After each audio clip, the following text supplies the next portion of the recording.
45 pesos per kilong bigas sa Kadiwa Store sa Maynila, pinilahan. Hanggang 25 kilong pwedeng bilhin kada individual at kahit sino ay pwedeng bumili. Kilos protesta sa Lunes ikinakasa ng mga grupong pabor sa Public Transport Modernization Program. Dismayado raw sila sa resolusyon ng 22 senador na nananawagang suspindihin ang programa. Sabi naman ng grupong manibela na kontra sa PUV modernization, tatapatan nila yan ng libreng sakay. Wala raw balak ang gobyernong itigil o suspindihin ang programa.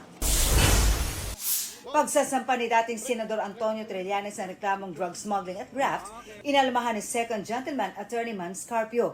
Sabi ng Mr. ni Vice President Sara Duterte, kakilakilabot na sinusubukan ni Trillanes na buhayin ang mga akusasyon laban sa kanya at kay Congressman Paulo Duterte.